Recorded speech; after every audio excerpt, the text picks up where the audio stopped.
Welcome to another episode of the Offer Letter Candidate Spotlight, the series that is all about giving job seekers the space to talk about their own experience in their own words beyond their resume and their job title. Today, I am joined with Lisa Crowell. Lisa, welcome to the show. Thank you so much for having me. I appreciate that opportunity. And Lisa, for everybody that's meeting you for the first time, can you give them a quick background of who you are, some of the problems you solve, some of the things that you've done as well? Absolutely. I believe the best way to describe what I've done and the opportunities that I've had is I have a knack for building and fostering relationships, whether it's through networking or job opportunities that I've had.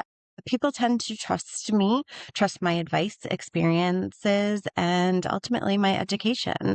So I always look ahead and try to eliminate issues before they arise, and people thank me for it in the long run. And let's talk quickly about your education because it's quite impressive. You have a bachelor's, a master's, and you're starting now your PhD. Did I see that correctly? Yes, I am currently physically located in St. Augustine, Florida. St. Augustine is home to me now because I got my bachelor's here from Flagler College in communication with an emphasis on public relations. And ironically, I only looked and applied to two schools. They were both in Florida and they are less than an hour apart. I ended up getting my undergrad from Flagler College, but the other school I applied was Embry-Riddle Aeronautical University. And thanks to the help of my husband, who is prior military, it afforded me the opportunity to go to my second choice school, Embry-Riddle, to get my master's. And my master's is in organizational management. And you are right. I was just accepted to Regent University, which is located in Virginia Beach. I am going to be a remote student getting my PhD in organizational leadership. Originally, I chose to be a drama major. Really? And yes, I did not know what I was getting into because I am horrible at accents. So I weeded myself out of that quickly. And I was automatically drawn to public relations because it was during a time where there were some significant world events taking place.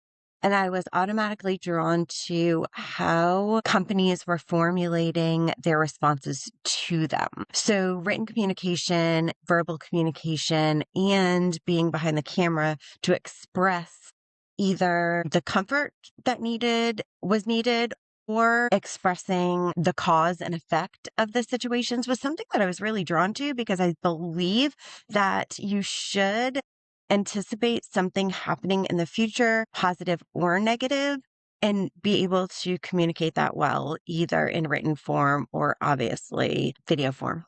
Well, most recently, I have been working for the past few years in the property and casualty insurance realm. And going way back since I moved to Florida, I originally was offered a position working for an insurance agency that focused on life, health, and annuities. And starting with a background in insurance and leading up until today with a background in insurance, I have found that I have so many transferable skills. And although insurance has started my career and got me to where I am, I have found that there's so many other things to be passionate about. And those transferable skills in working with a career coach has actually led me to explore different areas such as client success and retainment. Like I said before, I've been known to build and foster relationships while maintaining those relationships. And it's just a natural transition to look towards, hey, I've had the opportunity that has allowed me to learn everything from operational startup through building those relationships, maintaining those relationships, and leading them to the next steps. So, one thing that really kind of stood out to me when I was reading through your resume and your background, you're consistently operating in really high volume and high pressure environments. So, when things feel chaotic for clients or teams, how do you think about your role to stabilize some of those feelings? Luckily, I build relationships with my clients that turn into friendships, and they look to me for guidance, and that's what I'm there for. So I can anticipate in advance if something is going off the rails, either in their own business or the relationship we have together.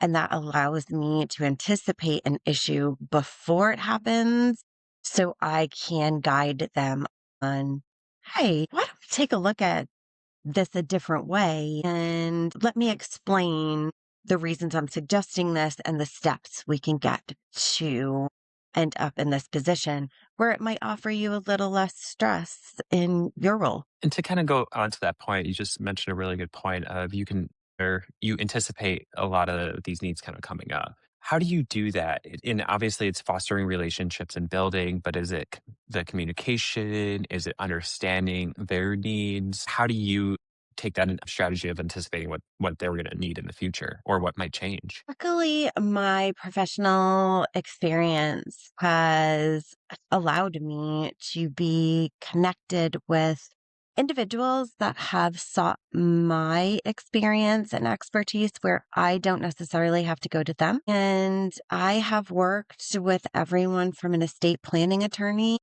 to a gentleman who was actually retired and wanted to buy and sell businesses out of receivership, and worked with someone who purchased a restaurant that he wanted to open on a golf course. And most recently, a gentleman who decided to open a franchise. And I found in my mailbox a binder that was how to start a franchise in 30 days without even knowing that he had purchased the franchise. So I've been put in a lot of situations with deadlines and a lot of money on the line that did not belong to me. So it put me in a situation where I wanted to succeed in the fastest way possible, but knowing and identifying the steps to get there. So that story I want to kind of touch on because you told me this a little bit earlier, but it's really interesting on how you found out about all those opportunities that you just kind of mentioned there too. How did you find those opportunities? How did they come to you? Like, what was the process of finding some of those opportunities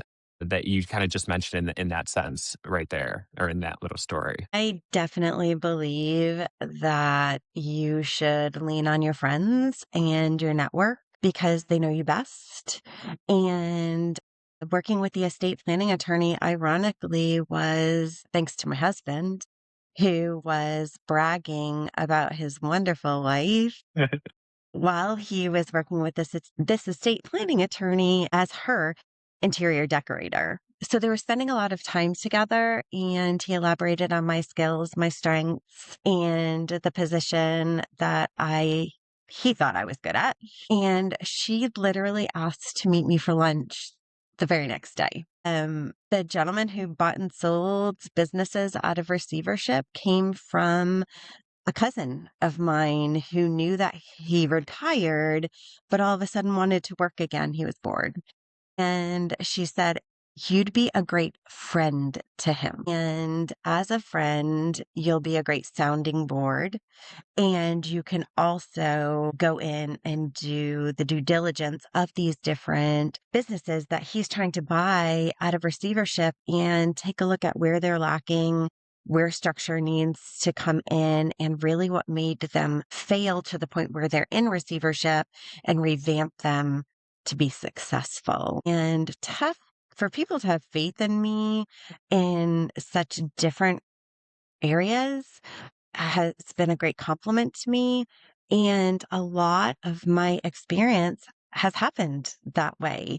I have not, in many cases, applied for a position. I was found through conversations and building relationships and people having faith in me. And it's led me everywhere from insurance to opening a franchise and a restaurant on a golf course. So let's talk about this franchise because I think it's very fascinating that you just get a book in the mail. I think you said it was 30 days to open a franchise. Yes. or binder, I think you had mentioned. Like, what were the lessons learned? It's a completely different industry that you have worked in the past. You're trying to make a franchise successful. What were the biggest lessons that you learned in this, and how did you go about it? Like, you took a crash course in creating a franchise. Like, walk us through some of the things that you had to learn in that. Okay, so yes, franchises supply a three-ring binder that is broken out from day 1 to 30 if they think you can do it in 30 days. And upon receipt of the binder, that was day 1 as far as I was concerned. So I read through the entire binder and started in pieces. I took day 1 and did the research if it wasn't provided. Ironically, it was in a mold remediation business. I knew nothing about mold remediation. I don't know many people who do. So luckily that binder showed up on my door. And like I said, I took day 1 in pieces. And at the end of each day, I went back to the owner and said, here's what I've accomplished in day 1. I've checked all the boxes. We are on target. And this is what I expect to accomplish tomorrow, thanks to the binder. And just worked day by day, piece by piece. Luckily, he was a resource to me as far as providing me the contact information of the contacts at the franchise who could help me if I was ever stuck. But you can follow a binder and start from page 1 and make it happen if you pay attention, you're thorough, and you make sure you're doing things right to not make mistakes that hold up the process. What was the biggest lesson you think you learned through that process, or the biggest thing that you weren't expecting to learn? I was not expecting that you could purchase a franchise and be profitable in 30 days. He was profitable on day 1. All the hiring was done, the trucks were done. They had wraps on them, they had all the equipment, all the training was done. And on day 1, we had appointments booked. We had Wow. staff trained, and they were out there and doing the job. I did not know there was an opportunity in life to purchase a franchise and get it up and going and profitable in 30 days if he had not brought it to my attention by the UPS man knocking on my door. Are you still worried about mold now all the time as you now you learn about mold and remediation? Well, my experience most recently in property and casualty insurance has brought mold into my peripherals again lately. Most recently, we had some work done in my husband's bathroom and found black mold.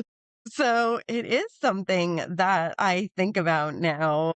And if anyone's looking at a house, I will always encourage them to do the proper home inspections, which does not usually include mold inspections. For an extra $100, it's worth it. Yeah, it's definitely an interesting process to have any type of mold remediation done, or like, it just becomes very scary too, I feel like. The safety of the employees was something that I was worried about as well. So the equipment that they utilized, they looked like astronauts, to be quite honest. Well, I'm glad that there was proper safety equipment and PPE for them as well on that. Exactly. In your most recent role, you had managed a large book of business while being one of the top producers as well.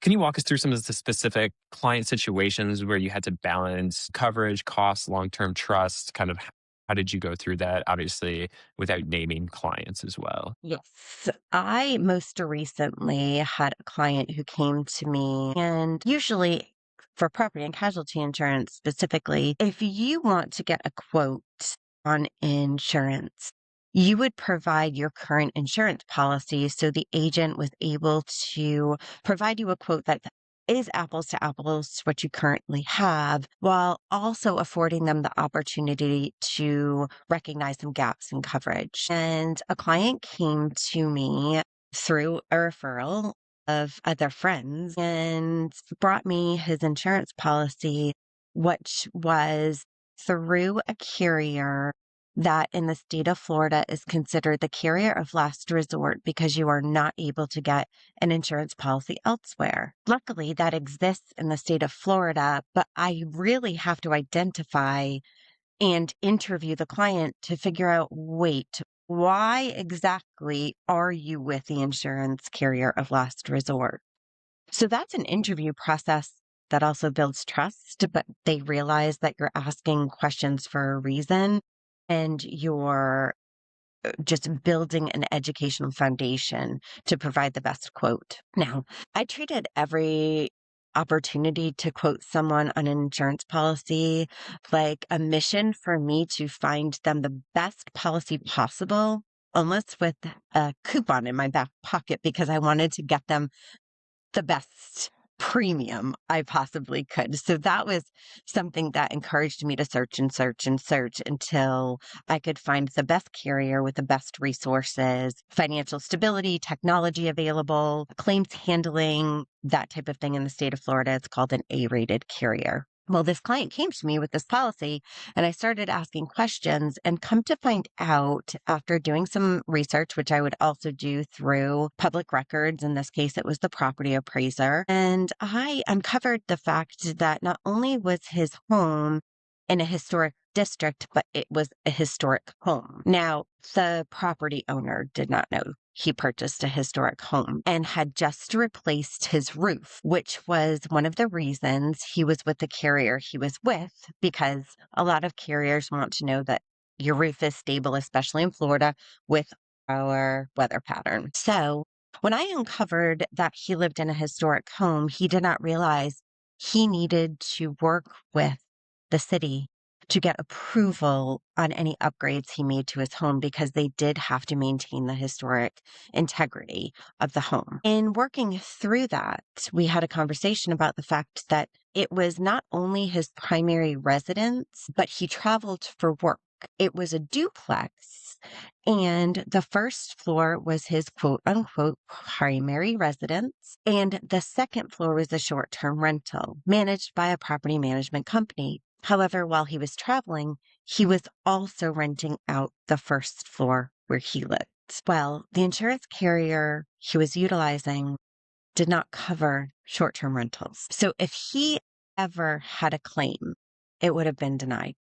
Wow. He did not have coverage on his home at all. God forbid there was a situation where there was a liability of some sort, which can happen literally by someone chopping vegetables in your kitchen and slicing their finger and needing stitches. It can happen so quickly. So I had to work with him to understand and express, hey, you have a historic home and you've already done some repairs that might not meet the standard, which insurance carriers are going to look at. Your current insurance carrier is worth nothing to you, and you've been paying a premium for coverage that is not even up to par or will be offered in the event of a catastrophic event. And not only is your situation so unique, but we have to research outside normal insurance carriers and go to an outside market to find somebody who will, one, handle a historic home, two, offer the opportunity for the first floor to be a primary residence as well as the short term rental, and the second floor to be a permanent short term rental. Now, with all of these things said, insurance carriers look at that like it's a huge risk. Hmm. With the turnover of people being there, with the possible damage that could take place, and the expense to repair that damage, that premium is significantly higher than what you were paying for no coverage, essentially. So, to express the difference between the lack of coverage he had for a number of years in owning that home and doing updates to the type of coverage he needed to cover him, especially in a liability or catastrophic event situation, took grace because the premium he was paying and the premium he needed to pay for proper coverage was significantly different.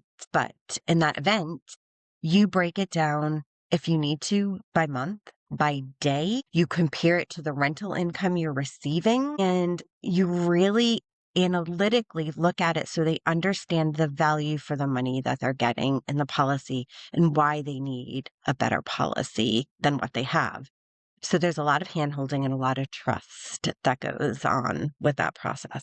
Well, and I think you also just did a really good job explaining some of the due diligence and as well as getting into the weeds with a lot of the details as well that goes into looking at something like this, right? Like it's like most people are just going to sweep a lot of that under the rug or not even look at some of the stuff and they're just going to try to push things out. But there's a lot of things that just went into that you did a lot of research on, asked a lot of right questions to be able to get to that point as well. Like a lot of that stuff I would not be able to like from my perspective, I would have never gotten to that point because it's things that you don't think about, historic homes, short-term rentals, right? It's an interesting, situation to be in. And luckily, I have just the innate desire to get in the weeds about the details that I need to so I can present properly the value and the risk that was it unveiled itself in this situation. So, from kind of just on your,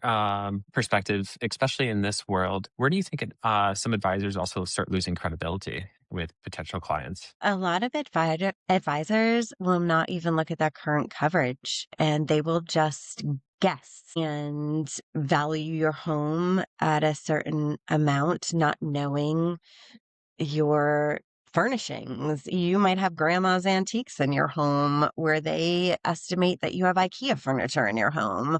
Or you might have a brand new roof and they're valuing the roof that it's original. So a lot of advisors are premium based. They just want to win the contract.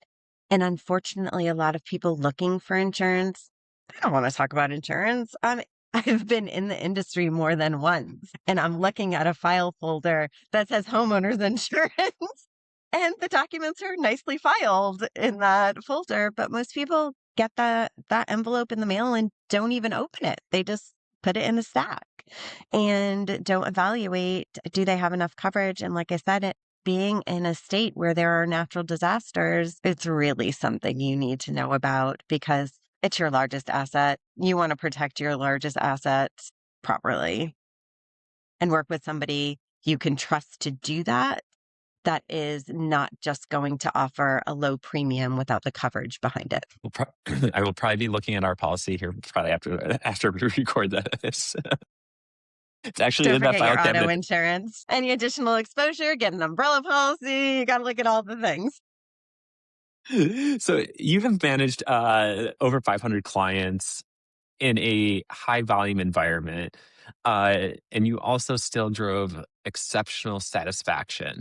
I'm trying to figure out how I want to word this next part. If you could, where would you, what workflow would you pick? Quoting, renewal services, kind of walk me through some, like what you would improve if you could. I would improve, to be quite honest with you, I think the insurance industry needs a better way to quote. That takes a lot of Preach. time and it doesn't foster you to ask the right questions from the get go. You have to have that knowledge.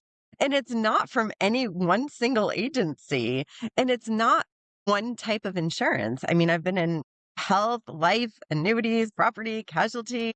And unless you are educated to ask the right questions, the quoting systems that exist in the world don't ask all the questions.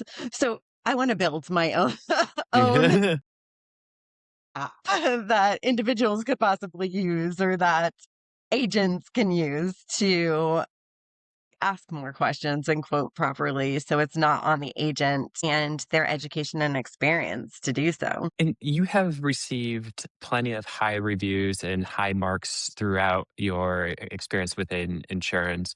Do you think your clients really appreciate about you and the consistency of service they get from you? I believe my clients appreciate, as aggravating as it is, that I've asked all the questions because ultimately I'm providing them an education they did not have in advance. And that has been transferred through every type of position and role I've been in. It just so happens I've most recently been in insurance, but that's not necessarily where my passion lies. I have all these transferable skills and you need to be able to communicate with someone, ask all the right questions, and be an advisor no matter what role you're in. So let's talk about those transferable skills. You built a task tracking system that helped manage renewals and follow ups. How did you come up with this idea? What problems were you trying to solve?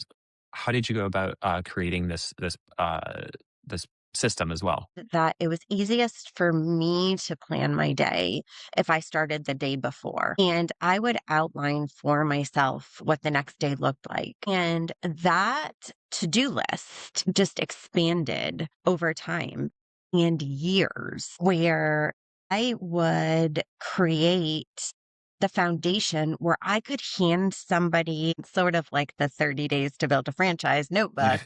I could hand somebody instructions of how I planned my day and the procedures I put in place so I wouldn't fail. I could hand that to a colleague. I could hand that to someone walking in off the street, and they would understand step by step what to do because I believed in learning myself. Why wouldn't I document that?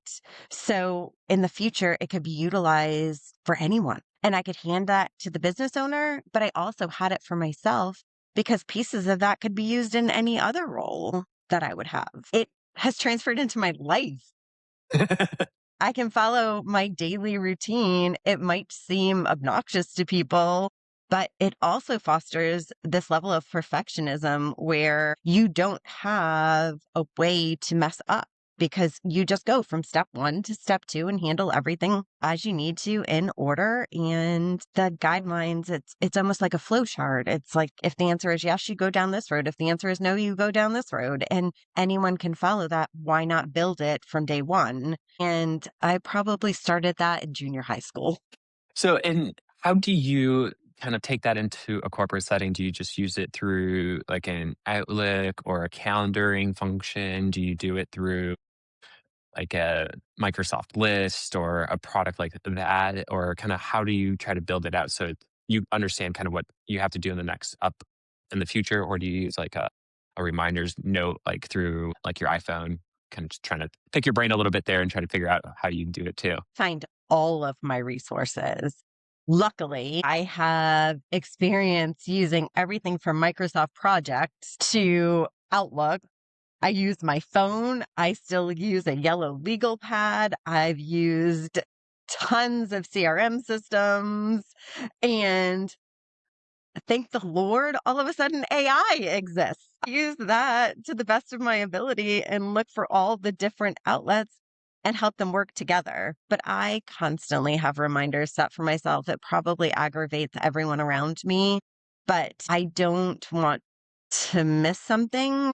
So I'll use today's interview as an example. So I had a reminder a week in advance. And a week in advance is where I started to prepare. And then I like to sleep on things. So the next day, I had the very same reminder, but it was to review my notes from the day before. And I'm not going to give you all the every day's details, but up until last night, before I went to bed, I once again reviewed and determined what I would like to talk about and highlight. And the very first thing that I did this morning was the same thing. Now, in this instance, it was an alarm on my phone last night and it was an alarm on my phone this morning. I am very structured in the way that I have a set bedtime and I have a set wake up time, and I am best in the morning. So I take advantage of that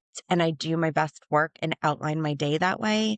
So I promise you the very first thing on my list at 5 a.m. after pouring myself a cup of coffee was to finalize our conversation for today. It's interesting. I also find myself the most productive in the morning, but it's also because I have the least amount of distractions because there's nobody's up and I'm not getting pinged. Exactly. I'm not getting pinged. I don't have anybody coming to me. It's where I'm able to get most of my focused work done. And I don't want to encourage this of anyone, but in some instances, I was that person who was in the office at 4 a.m.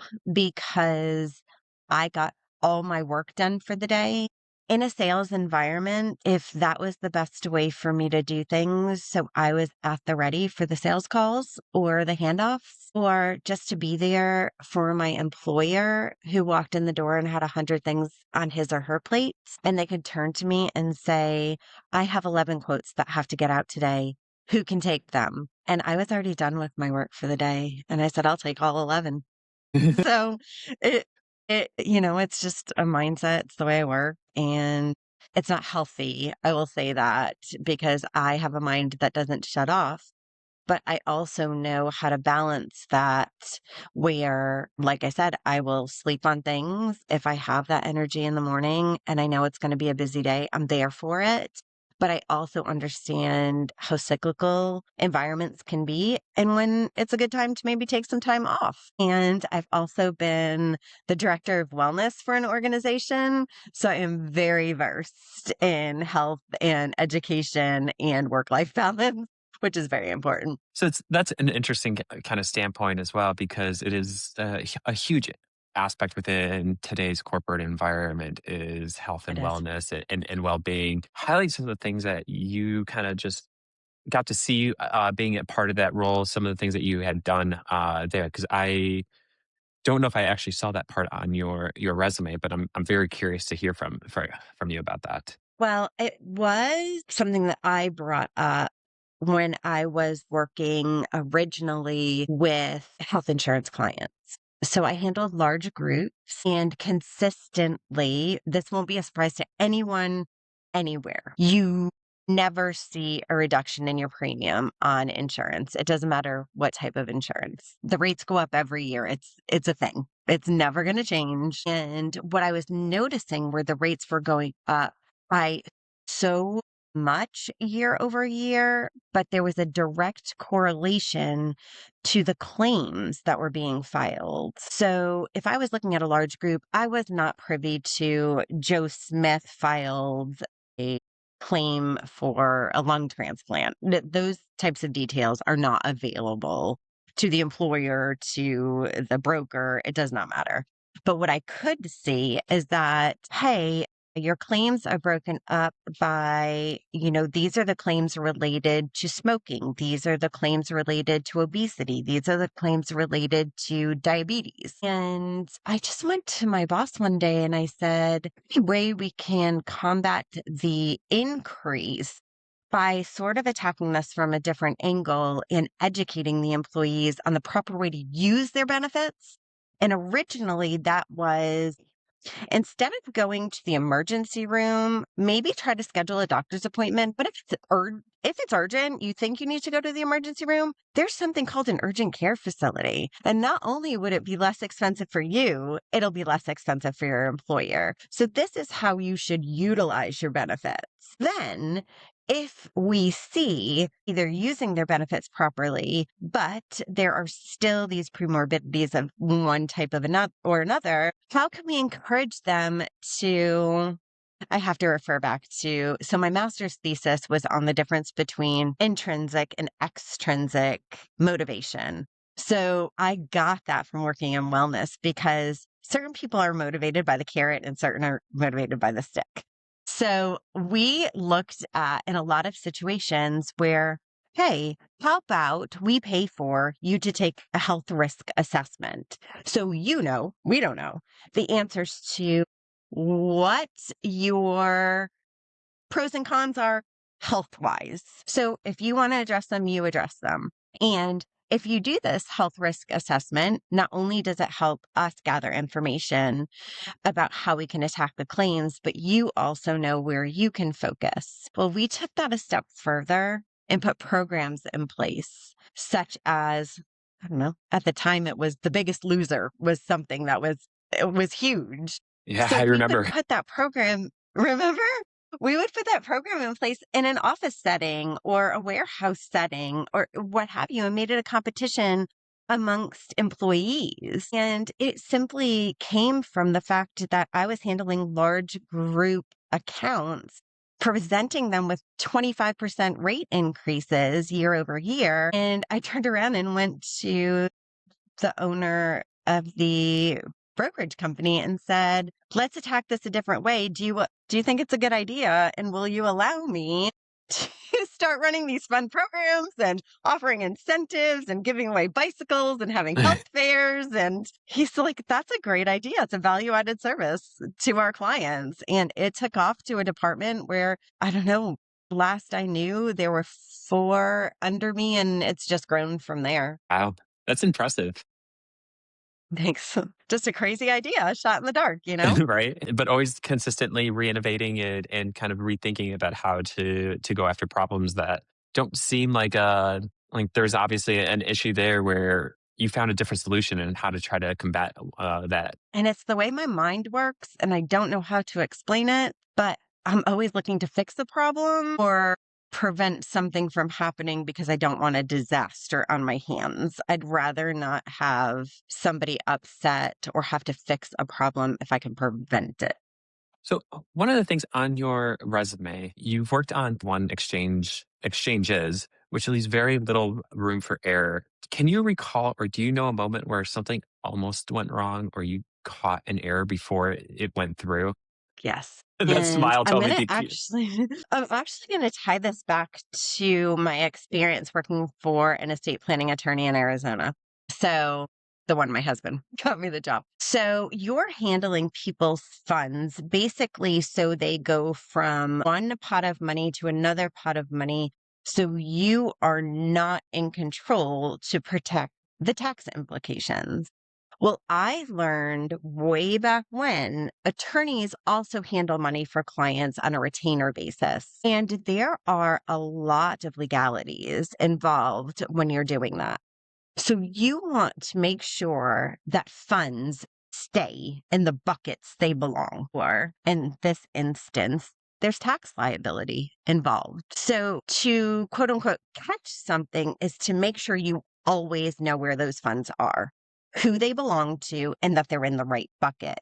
And do not move those funds until you have checked and rechecked that it's time to move them because the devastation falls back on you. There are, insurance policies in place, errors and omissions, those types of things, but you never want to be the one who triggers something like that. So you check and recheck and it just, I've checked and rechecked in all different types of situations and tax 31 exchanges I knew nothing about. I'm sorry, 1031 tax exchanges I knew nothing about, but they understood I could handle learning something like that. It was something that is teachable, but the attention to detail is ultimately what needs to be there. Pretend it's your money. And one of the things that's on your resume, you talk about your Gallup strengths there. Can you Yes. talk to us about why did you go down this road of getting them tested? What do those traits serve you best? Where do you have to be intentional in balancing them as well? I did mention that I believe networking is very important. And one of the networking groups I belong in St. Augustine is um, it's a small business owners group that is simply women owned businesses. And one of the women that I met was a career coach. And when I met her, just her presence, the way her history, her career, how it's developed, and what she's learned over the years, and explaining what she had to offer. I hired her the same day. I was not looking for someone to update my resume, update my LinkedIn, and provide me this glorious exit out of insurance into something transferable. But there was something about her and we support each other within the group. So if I am going to recommend her to somebody, why don't I simply take a look at what she has to offer? And I hadn't heard the word Gallup in years. I didn't even know that they were still doing assessments. It had been forever, probably since college. I only So think of when Gallup polls right now. I didn't even think about the assessments. So when I saw that, I'm like, this is interesting. Yes. So what it entailed was it was the first thing she had me to had me do, just to let you know. Before I provided my resume, before I gave her my LinkedIn, before anything, she's like, I'm going to learn about you simply by you taking this assessment. And for those who don't know, the assessment literally flashes questions at you, and you have to respond instinctually quickly. It gives you seconds to read and respond. And it takes a while. So your attention needs to be held. And in working with her, she came back to me with two different reports, a short form and a long form. And I want to say the short form is 5 pages and the long form is 40 pages Wow. long. And what it came back with is what fostered her questions about formulating my resume and updating my LinkedIn and providing a clear and concise cover letter with all the experience that I have bundled into something that I could not express myself because I did not realize, and I'm just going to touch on quickly the top five that were uncovered because these, if you asked me to provide you my top five strengths, these would not be on my hit list. So, number one is achiever. And okay, maybe that one, overachiever, might be something that pops up, but truly the definition behind that in taking the assessment was that I like to work with teams and really partner with people to understand where my value and how I like to drive a service model. Achiever isn't just the title that you think it is or the definition that you think it is. So it expanded from there. Next was disciplined, which I am, and people have probably gathered that. But again, it transferred into accountability and being a problem solver. She said that I am focused. I am definitely focused, but that provides follow through and retention, which anyone would want in any business. Next, significance, which threw me for a loop because I didn't truly understand how that definition transferred into a work environment. But that shows the ability to be cross functional, where, you know what, I might think of an idea for a department that has nothing to do with me, but I see how it affects my department. And I can go to leadership, or I am the leader, and say, let's have a conversation about this. Would this help you? Can you help me? How can we make this work together? And that's also, offering team guidance. We could work better together going forward. And the last was competition. And the first thing that I thought there was probably an overshare, or you might gather, I was a cheerleader and I participated on a competition squad. So that was the first thing that I thought of. But it's really about strategy. And the way I would explain this is titles mean nothing if you can offer strengths that lead a career path, not, searching for this title or this job description or what have you. People see what you have to offer and you see what the position has to offer and how you can make the position better, or how someone looks at me and says, wow, she can make this a better environment to be a part of. I like what you just said there about competition too, about just your background at being in a competitive cheer group or squad. Sorry, I don't know the proper term, but That's it. like you are all working together for a goal, right? And I think that that's such an important aspect to remember. Competition isn't me versus you. It can be a Mhm. team. Like we are all there together to do the best that we can. Like we're all there to succeed. A lot of times fail as a team or succeed as a team. And like competition is a good thing. It is. You can't do anything by yourself these days. You need help from outside resources, from spouses, from friends. Like I said, your network doesn't necessarily come down to a business network. It is friends, family, someone you meet because you're their interior designer. It can be anyone, somebody you meet in a store. I mean, a lot of people talk about their contributions to the world, and my husband and I truly believe that don't forget the little things. You pay it forward was a big thing. And we still are of that mindset where, gosh, you can make someone's day if you pay for their coffee. I'm in line in the drive through in front of you and I pay for your coffee. They already know your order, they already know how much it's going to cost. But I disappear. You don't see me again. And that starts your day. So don't forget the people around you because they have an impact on your life and you have an impact on their life and you might not even realize it. Yeah. So, something my wife and I say, kindness is. Correct. Exactly. So, if there's a leader listening, or a recruiter or a hiring manager, what are you looking for next? What are the opportunities that interest you? What are the career opportunities that challenge you? Team settings, like what are you looking for next in a move? I believe I do have a strong suit in consulting. Now, that could be offering a team consultation of, hey, this is my experience. And as an outsider just starting, I see XYZ where we can improve and work as a team and accomplish these goals with half the work or come up with a process and procedure to get us there.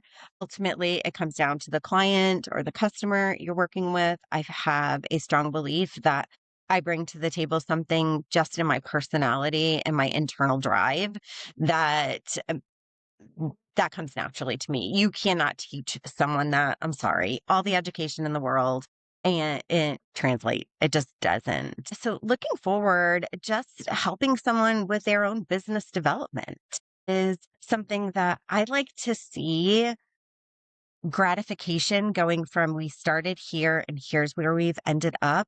If we can end up here, my goodness, what's next? Where do we want to end up next? Because we accomplished this and it really didn't take us that much. When you think about it, we got there. What's next? So not that I don't want to be in a role where I cannot perfect every single day a process and a procedure and help a team perfect it, put processes and procedures in place. But I'm really goal oriented. So if you have something where you want to see it evolve, it's probably my strong suit. So that continuous improvement attitude is always going to be there. You can't take it out of me. And Lisa, before we go, is there anything else you want to add to the conversation that I might have forgot to ask or we didn't touch on? What we did not touch on is a lot of people do not ask these types of questions and for legal reasons and otherwise. But I am in a place in my life where my husband and I are stable. He's a retired Army and we are open to the world. So I am open to relocation. I'm open to a remote position. I'm open to someone telling me I need to travel weekly. It's just, I, I don't have many limitations at this point in my life. So it's something that I look at the world as my oyster and you can provide the opportunity and I can pretty much any demographic you're looking for. If you need somebody who can go to China for you, you know what?